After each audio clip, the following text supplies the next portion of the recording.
নমস্কার বন্ধুরা, আবারও একটা নতুন রেসিপিতে সবাইকে স্বাগত। তো চলো আজকের রেসিপি শুরু করা যাক। আশা করছি আজকের রেসিপি আপনাদের ভালো লাগবে। আজ আমি আমের কেক বানিয়ে দেখাবো। তার জন্য এই সুজি নিয়েছি, এক বাটির থেকে একটু কম আছে, আর এই আমটা ছাড়িয়ে নিয়েছি। চামচ দিয়ে আমি আমটাকে তুলে নিয়েছি। তো এই সুজিটা এবার মিক্সির জারের মধ্যে দিয়ে দিলাম। এবারে যতটা সুজি নিয়েছি ঠিক ততটাই কিন্তু এখানে আমি আম ব্যবহার করব। তো সুজিটা ঠিক ওই বাটি মেপে আমি আমটাও দিয়ে দিলাম। আমের পরিমাণটা বেশি হয়ে গেলে কিন্তু কেকটা ভালো হবে না, তাই সম পরিমাণই দিতে হবে। এবার পরিমাণ মতো চিনি দিয়ে দেবো। যেহেতু আমটা খুব মিষ্টি, সেই কারণে চিনির পরিমাণটা আমি কম দিলাম।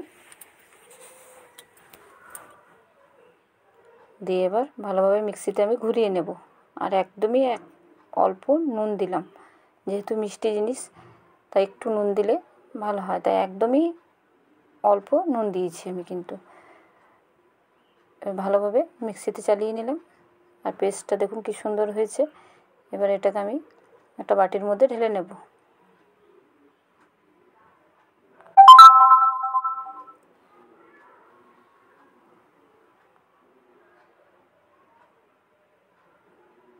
একটা বাটির মধ্যে আমি মিশ্রণটাকে ঢেলে নিচ্ছি।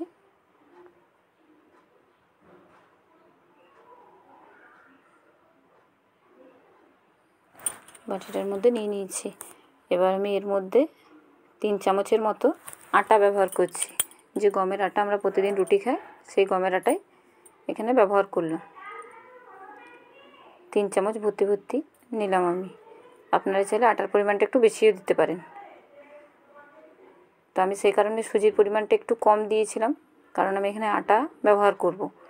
দিয়ে এবার ভালোভাবে আটাটাকে মিশ্রণটার সঙ্গে মিশিয়ে নিতে হবে। মেশানো হয়ে গেল। এবারে 4 চামচের মতো এখানে আমি সাদা তেল ব্যবহার করছি। তেলটাকেও ভালোভাবে মিশিয়ে নিতে হবে আমাকে।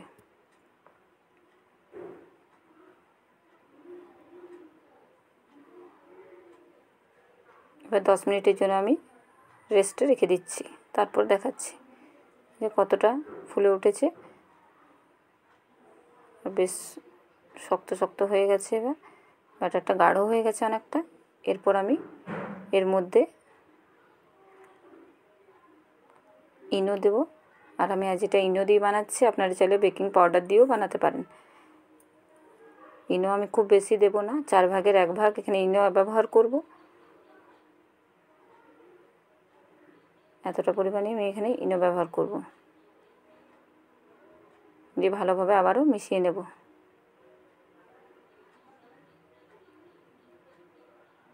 ভালোভাবে আমার মেশানো হয়ে গেল।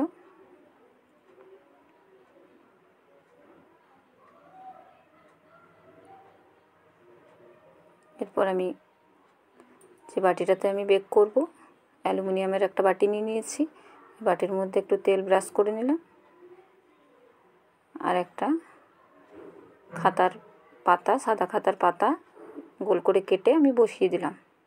আপনারা চাইলে এখানে বাটার পেপার ব্যবহার করতে পারেন। দিয়ে এবার মিশ্রণটা আমি এখানে দিয়ে দেব।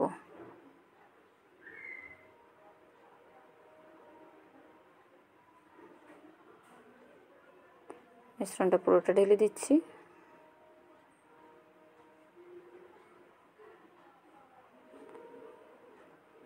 একটু ঝাঁকিয়ে নেব, বাটিটাকে ঠিকঠাক বসিয়ে নেব। এরপর উপর থেকে বাদামের টুকরো আমি বসিয়ে দিচ্ছি, এতে করে দেখতে ভালো লাগবে। আর যেহেতু এটা আমের কেক বানাচ্ছি, তাই আমি এখানে কোনো ফ্লেভার অ্যাড করলাম না, যেমন ভ্যানিলা এসেন্স বা এলাচ কিছুই আমি কিন্তু ব্যবহার করিনি, কারণ আমের কেক, এতে আমের একটা সুগন্ধ বার হবে, সেই কারণে। দিয়ে এবারে কড়াইটা গরম হতে দিয়ে দিয়েছি।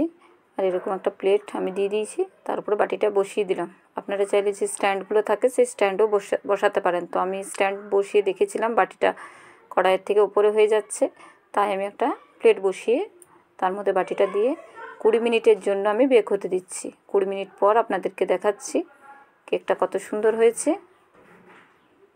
যে 20 মিনিট হয়ে গেছে, তখন কেকটা কতটা ফুলে উঠেছে আর কত সুন্দর হয়ে গেছে। এবার একটা ছুরি দিয়ে দেখে নিচ্ছি আমি হয়েছে কি না। কেকটা আমার হয়ে গেছে। এবার নামিয়ে ঠান্ডা করে আপনাদের দেখাচ্ছি আমি 10-15 মিনিট পর।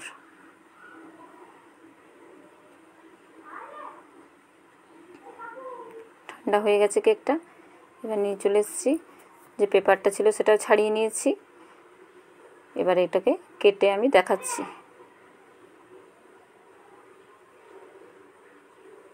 আর আমার চ্যানেলে আটার কেকও আমি আগে বানিয়েছি, সেটাও দেওয়া আছে।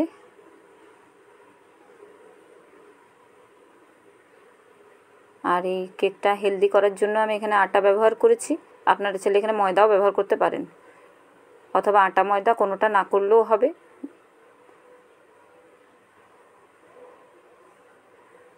এভাবে পিস পিস করে কেটে নিচ্ছি। আর উপরে কালারটা কত সুন্দর এসছে দেখুন। কেটে দেখাচ্ছি কতটা সুন্দর হয়েছে কেকটা। একটা পিস তুলে আমি দেখাচ্ছি। আর আমার রান্নাগুলি ভালো লাগলে লাইক কমেন্ট শেয়ার করতে ভুলবেন না। অবশ্যই চ্যানেলটিকে সাবস্ক্রাইব করার অনুরোধ রইল সকলকে। আর যারা ফেসবুক থেকে দেখছেন তারা পেজটাকে ফলো করার অনুরোধ রইল। দেখুন কত সুন্দর হয়েছে কেকটা। এভাবে আপনারাও বাড়িতে বানাবেন আমের কেক, খুব সুন্দর হয়। আশা করছি ভালো লাগবে আপনার ভিডিওটা, আজকের ভিডিও।